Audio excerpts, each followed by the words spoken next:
Hi all. In this video I am going to explain sequence of tenses. While making sentences in English, we are not only making very short sentences having only one subject or verb or any other parts of speech to convey our thoughts and ideas. Most of the time we are making more than one sentence, right? So those sentences, or we are calling it as classes in English grammar, right? So what is the similarity between these tenses, the sequence of tenses and those classes? We will see, right? First, let me explain what are those classes. Classes are nothing but sentences we are framing in English, right? We divide these classes into two, main class and subordinate class. So what is that main class? I already told you. We are not only making very small sentences having only one subject and verb to convey our ideas. Sometimes we are making more than one sentence to convey a single idea, right? At the time we are having these two classes, making these two classes, main class and subordinate class. So what is this main class? Main class are the sentences, the classes having, conveying a complete idea and thought with it by itself, right? See, for example, she was out of town. By using the sentence, while reading the sentence, she was out of town, we get a complete sense of some idea, right? We can convey a complete idea by using she was out of town, right? It is an independent class, independently conveying some idea or thought. But subordinate class is nothing but classes. Subordinate classes are classes which are depending on some other main class. It will be a continuity of any other classes, right? We cannot make this subordinate class as a separate class, as a separate sentence to give an entire idea. A subordinate class cannot give an entire idea, a complete sense. But if you join this main class and the subordinate class together, we can get a complete sense.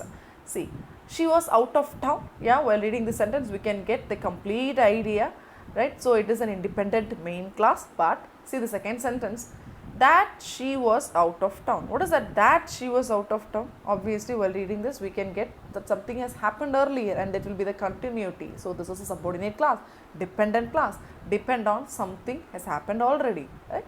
While combining these two classes, main class and subordinate class, we can get a complete sense of a sentence or an idea. Let's see the first statement. I found out that she was out of town. Obviously here I found out as the main class, which is giving an independent idea. That she was out of town is a subordinate class, which is the continuation for this I found out. So I found out that she was out of town. Okay. She will call you when the dinner is ready. Obviously, she will call you is the independent main class. When the dinner is ready is a subordinate class, a dependent class of this previous main class. When she will call you. Right, and then what is that sequence of tenses? Before that, we'll see what are tenses. Tenses are verbs that describe when an event or an action or condition has occurred. So if an action has occurred, if a verb is in the sentence, when the action has occurred, it tells the time of the action. So that is called tenses. So we divide these tenses into three based on time: past tense, which has already happened; present tense, now it is currently happening; future tense, it is going to happen in the future. Okay, so each of this has four aspects which indicates the continuation of the tenses. So on the whole, in English there are 12 tenses, right? Okay, what is the sequence of these tenses, and where does the sequence comes? Nothing but, I already told you, we are making more than one sentence and there will be more than one verb is there we are using to convey a single idea, right? So here see the first statement, I found out that she was out of town. Here two verbs are there. In the main class the verb is found, and in the subordinate class the verb is was. So the tenses between these two verbs in the main class and the subordinate class should agree with each other. Should agree. So that changes, and that agreement between this verb tense in the main class and the tense of the verb in the subordinate class is called the sequence of tenses. Let me explain.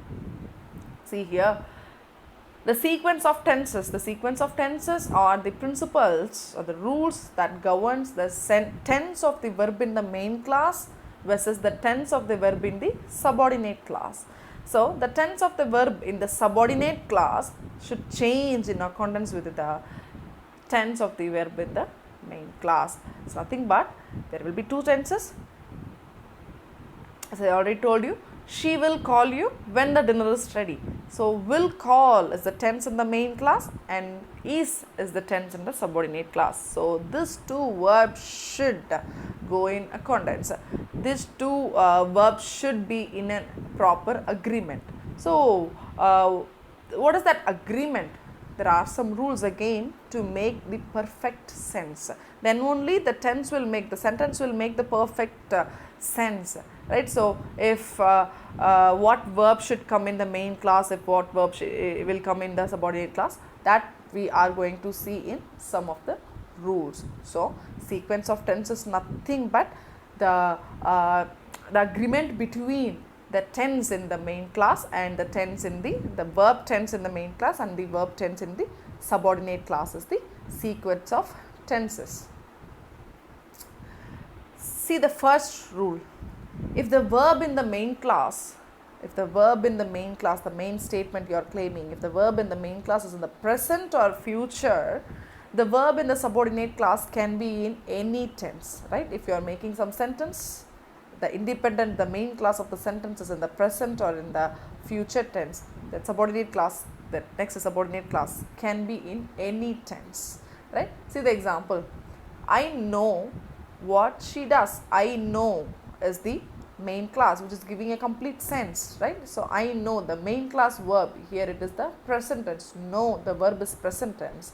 What she does is the subordinate class. Again, she does is the present tense. The second statement, I know what she did. So, again, I know, it is a present tense. What she did is the past tense. So, you make this first statement, I know, in present tense. The subordinate class can be in past tense also.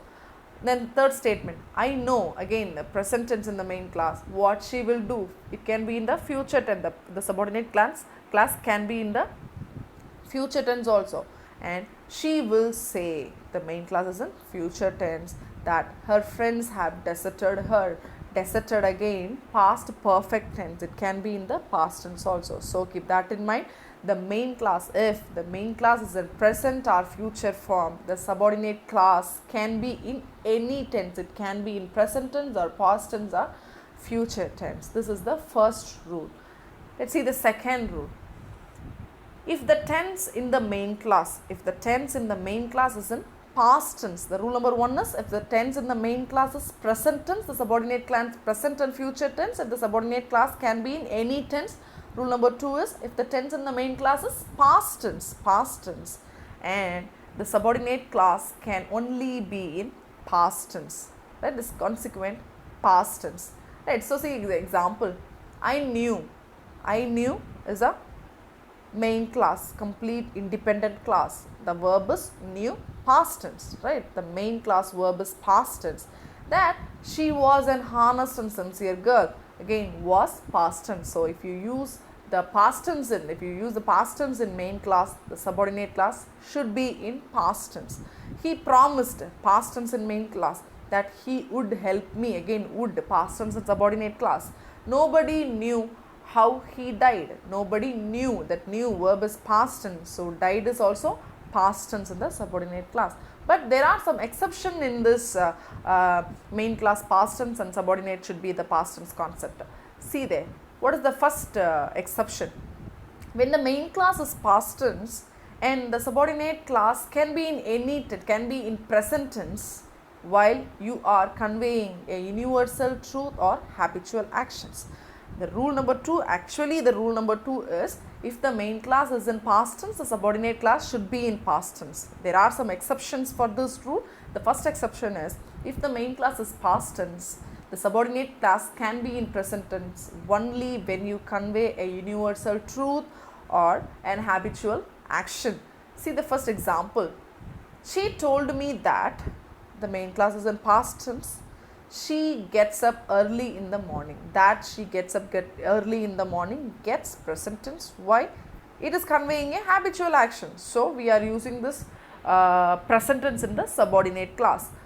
He said to me that man is smarter. He said to me is the main class. The said to me is the past tense, but that man is smarter. That man is smarter, the subordinate class is we are using, so it is the present tense, but that is conveying a universal truth, so we are using it as in present tense. Okay, the children were taught that honesty is the best policy. Where the children were the main class, and that honesty is the best policy, subordinate class. The main class is in past tense, the subordinate class is in the present tense with is. Why we are using this? Because honesty is the best policy is the universal truth. So the exception for the second rule is when the main class is in past tense, you can use present tense in the subordinate class only when you convey a universal truth or a habitual action. Okay, let's go for the second exception. Exception number 2.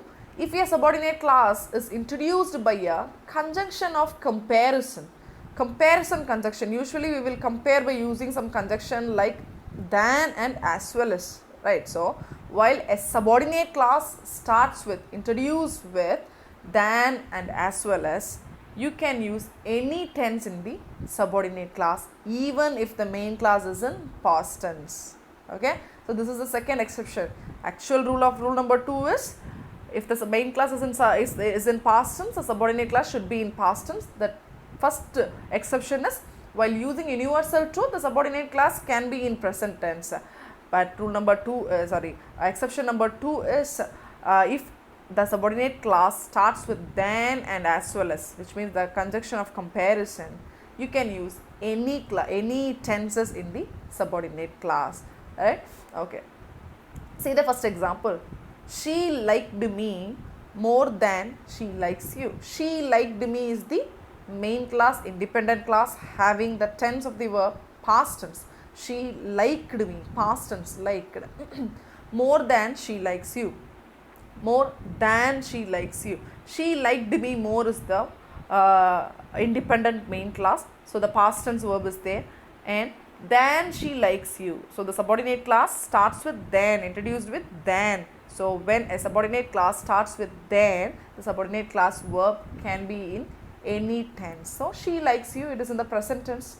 He helped me more than he helps his children. He helped me more. So here he helped me more is the independent main class. The verb is in the past tense, helped, and then he helps his children. Then he helps his children, subordinate class starts with then. So helps his children, present tense has been used. So the second exception for rule number 2 is if the main class is in past tense, the subordinate class is in any tense when the subordinate class starts with than. Okay, let's go for the third exception. If the subordinate class is an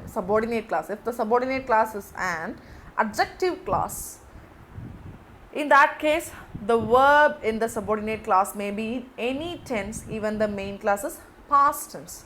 So subordinate, what is that adjective class? Adjective class is nothing but usually what is an adjective? Adjectives are words that qualifies the noun in the statement, right? The subject in the statement, that is called an adjective. So adjective class is nothing but the subordinate class which modifies the noun in the same statement is called adjective class. So see the first example. She met a boy who worked hard. She met a boy is the main class.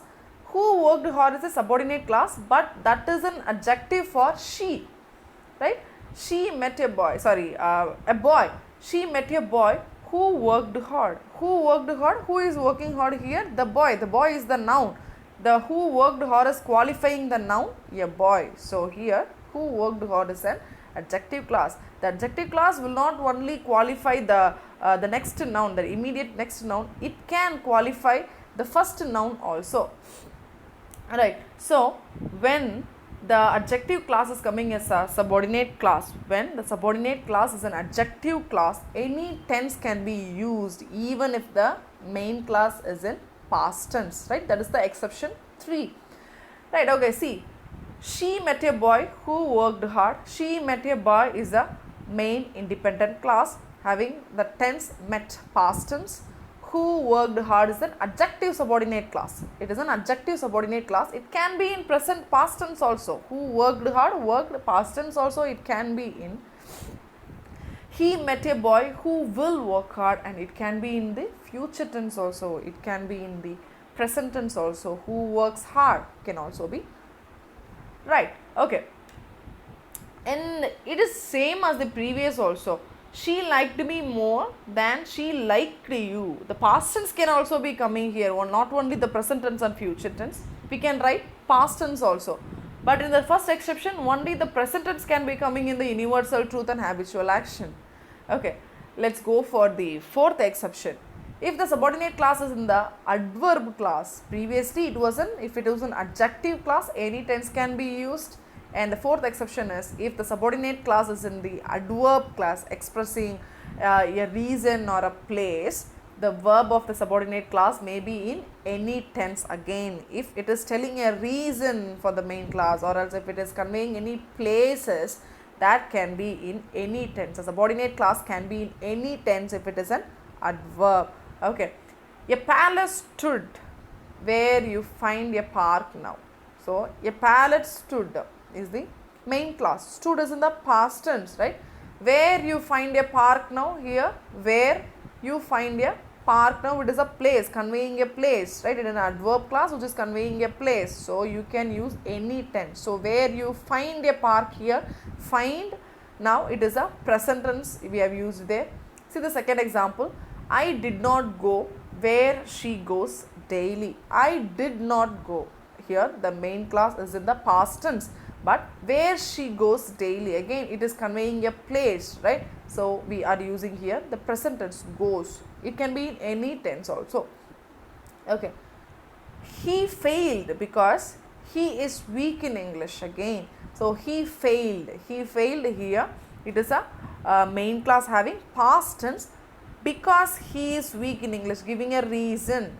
Right? It is an adverb class giving a reason. The rule is if the subordinate class is an adverb class having a reason or a place, any tense can be used in the subordinate class, right? So here he is weak in English. So we have used is, the present tense. So this is the fourth exception. Rule number 3, actually the rule number 2 is if the main class is in past tense, subordinate class should be in present tense. 4 exceptions we have seen. The first exception is we can use present tense also when we are conveying in the subordinate class, when we are conveying universal truth and exceptions. Second rule is it can be in any tense if it is in the it can be in the any tense, when it starts with a conjunction of comparisons then and as well. Rule number 3 is subordinate class be in any tense if the subordinate class is an adjective class. Fourth rule is it can be the subordinate class can be in any tense if the subordinate class is in the adverb class. These are the 4 exceptions. See the rule number 3. When the subordinate class is introduced by the conjunction of purpose, such as if the subordinate class starts with these words, that, so that, in order, etc., the following rules has to be observed. See, we have to use may in the subordinate class if the main class is in present tense. If the main class is in present tense and the subordinate class starts with that, so that, in order, you have to use may, right? Okay. And we have to use might if the main class is in the past tense. If you start a main class in the past tense and you continue the subordinate class introduced with that, so that, and in order to, the subordinate class should be in might. The word you have to use is might. See the example. She works hard, present tense. She works hard is the present tense. So that, the subordinate class begins with so that she may pass. So the present tense in the main class, the subordinate class is may. if the subordinate clause starts with so that, that, in order that. I shall work, present tense. I shall work hard that I may pass. Again, it is I shall work is the future tense. You can make the future tense also. I shall work hard so that I may pass. Right? So here the present tense and the future tense you can add. So if the main clause is in present tense or future tense, the subordinate clause, if the subordinate clause starts with so that, that, and in order, you have to use may as the verb. And if it is in the past tense, if the main clause is in the past tense, he worked hard in order that he might pass. So you have to use might in the subordinate clause, right? So this is the rule number 3. Rule number 3 is nothing but when a subordinate clause introduced with that, so that, in order that. If the main clause is in present tense, use may. Present and future tense, use may as a verb in the subordinate clause. If the main clause in the past tense, use might in the subordinate clause. Rule number 4. If the subordinate clause is introduced by as, if, or as though, we use where in the subordinate clause when the main clause is in the present and future. We use had been in the subordinate clause when the main clause is in the present or future, past tense. Okay, so actually the rule number 3 is that, so that, in order that. If the subordinate clause starts with that, so that, in order that, we are using may for present tense and future tense, might for past tense. This is the same rule alike. If the subordinate clause starts with as if or as though, we have to use where in the subordinate clause if the main clause is in present tense or future tense, and we have to use had been if the main clause is in past tense, right? See the example. She behaves as if she were mad. She behaves as if. So here the subordinate clause starts with as if, right? She behaves. The main clause is in present tense. So we have made the subordinate clause verb as where. He walks as if he were lame. He walks, present tense in the main clause, as if the subordinate clause starts with as if. So we add that where as the verb there. He talked as though. Here as though. He talked. The main clause is in past tense. He had been. So we have used that subordinate clause verb as had been a person in authority. So he talked as though he had been a person in authority. The child cries, present tense, as if it were hat, right? So nothing but if the subordinate clause starts with as if or as though, the subordinate clause should be where if the main clause is present and future tense, and the subordinate clause should be had been if the main clause is past tense. This is rule number 4. Rule number 5 is nothing but in conditional clauses. Conditional clauses, if it comes, nothing but if or whether, if starts from, that is the conditional clause. Clause of time introduced by when, before, until, after, till, since, etc. should be in the present tense, right? If the conditional clause starts with, when, before, until, if the subordinate clause introduced with when, before, until, after, and since, the subordinate clause verb should be in the present tense. See the example. If I go to Kashmir. If I go to Kashmir is obviously it's look like a present tense, but it is a future tense. In future it is going to happen. A thing is going to happen in future. An action is going to happen in future. So the main clause can be considered as a present tense and a future tense in conditional clauses. So if I go to Kashmir, the subordinate clause, I shall bring a silk saree for you, right? So a future action cannot have a past action, right? So in conditional clauses, if it starts with when, still, before, after, till, since in subordinate clause, the subordinate clause must be in the present tense. If it rains, again, if it rains is the main clause. If it rains seems like a present tense, actually it is a future tense. I shall stay in home, obviously it is a present tense.